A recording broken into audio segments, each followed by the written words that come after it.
बच्चों हम लोग यहाँ पे करंट अफेयर्स के कुछ क्वेश्चन डिस्कस करेंगे जो आपके NDA, CDSC, double SSR, XY exams में हेल्पफुल होंगे। 1 मई 2020 को इंटरनेशनल लेबर डे, अंतर्राष्ट्रीय श्रमिक दिवस मनाया जाता है। इसे कामगार दिवस या मई दिवस के रूप से भी जाना जाता है। 2020 इंटरनेशनल लेबर डे का जो थीम था, विषय था, सब्जेक्ट रहा है वो uniting workers for social and economic advancement. जो इंटरनेशनल लेबर डे है 1 मई है, इसको ILO इंटरनेशनल लेबर ऑर्गेनाइजेशन, ये जो संस्था है जनेवा में है, जनेवा स्विट्जरलैंड, इसने डिक्लेयर किया था। और सबसे पहले वर्ल्ड में यूएसए में 1886 में जो वर्कर्स थे उन्होंने 8 घंटे से ज़्यादा, मोर देन 8 आवर्स वर्क नहीं करने के लिए हड़ताल की थी, स्ट्राइक की थी।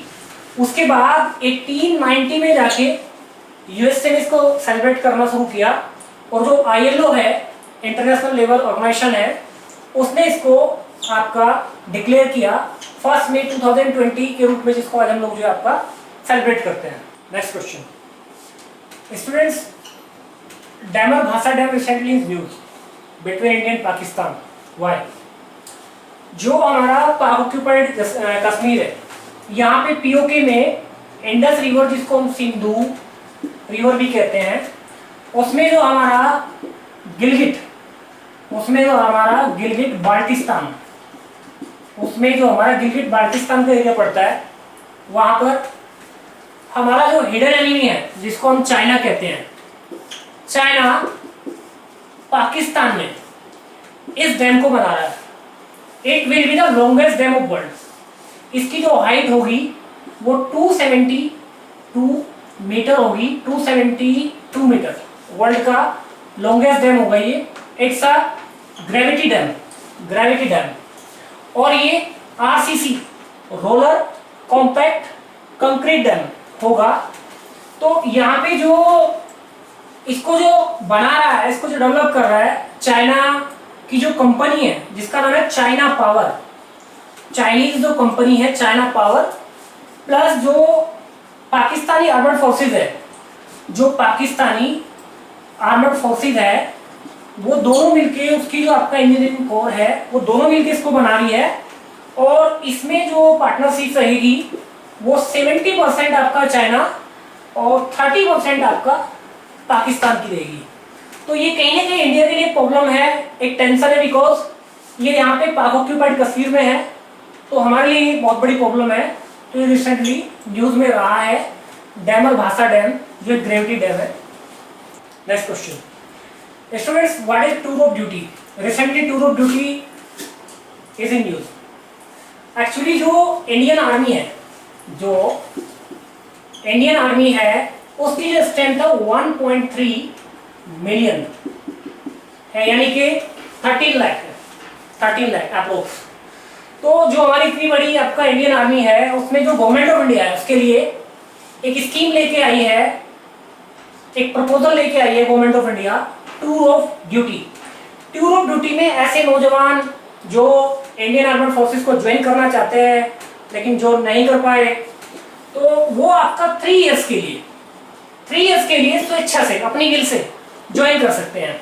एक्चुअली ये गवर्नमेंट ऑफ इंडिया को बहुत बड़ा बेनिफिट देने वाला है, क्योंकि इससे जो फाइनेंशियल बर्डन होगा वो गवर्नमेंट ऑफ इंडिया का कम होगा। प्लस हमारे जो यूथ है, जो डिफेंस में जाना चाहते थे, आर्मड फोर्सेस को ज्वाइन करना चाहते थे या चाहते हैं, नहीं जा पाए, वो 3 साल के लिए आर्मड फोर्सेस को ज्वाइन कर सकते हैं और एक डिफेंस लाइक एक जज्बे का अनुभव कर सकते हैं। What is the limit of FDI in defence sector? जो FDI होता है, इसको हिंदी में प्रत्यक्ष विदेशी निवेश कहते हैं।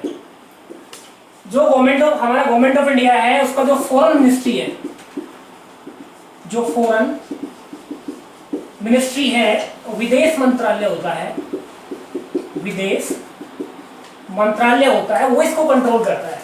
किसी सेक्टर में कितना फॉरेन इन्वेस्टमेंट पार्टनरशिप के लिए आ सकता है, उसको हमारा जो विदेश मंत्रालय फॉरेन मिनिस्ट्री है वो उसको मेंटेन करता है। रिसेंटली कल की मैं बात करूं, बीते कल की अगर मैं बात करूं, तो जो गवर्नमेंट ऑफ इंडिया है उसने जो हमारा डिफेंस सेक्टर में जो एफडीआई लिमिट थी वो आपका 49% था, जिसको मोदी गवर्नमेंट ने बढ़ा के 74% यानी कि 25% और बढ़ा दिया है। इससे एक्चुअली हमें बहुत बड़ा बेनिफिट होने वाला है, क्योंकि जो वेपन्स इंडिया की अगर मैं बात करूं वर्ल्ड में सबसे बड़ा आर्म्स इंपोर्टर कंट्री है, उसके लिए बहुत बड़े फायदे की बात है। अगर फॉरेन इन्वेस्टमेंट ज्यादा आएगा तो हम इंडिया में ज्यादा वेपन्स डेवलप कर पाएंगे, मैन्युफैक्चर कर पाएंगे, जिसकी वजह से हमारे यहाँ जो मैन्युफैक्चरिंग होगी, मेक इन इंडिया जो गवर्नमेंट ऑफ इंडिया का प्रोग्राम है उसके अंडर जो मैन्युफैक्चरिंग होगी, उसकी वजह से इंडिया में एम्प्लॉयमेंट यानी कि हम कह सकते हैं रोजगार बढ़ेगा और हमारी जो जीडीपी होगी वो ग्रोथ करेगी। प्लस यहाँ पे इंडिया जो है एक तरीके से डिफेंस सेक्टर में वेपन्स के रिक्वायरमेंट के लिए एक सेल्फ डिपेंडेंट इकोनॉमी बनेगी।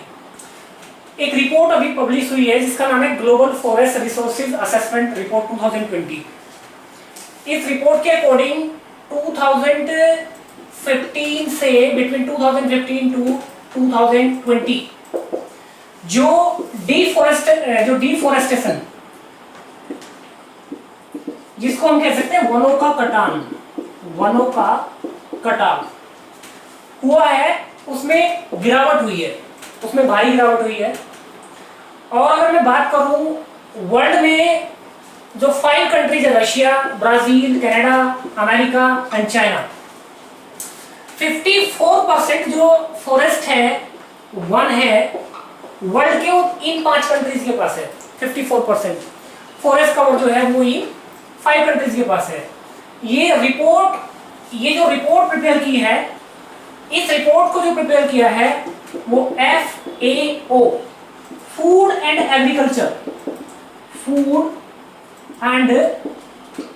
एग्रीकल्चर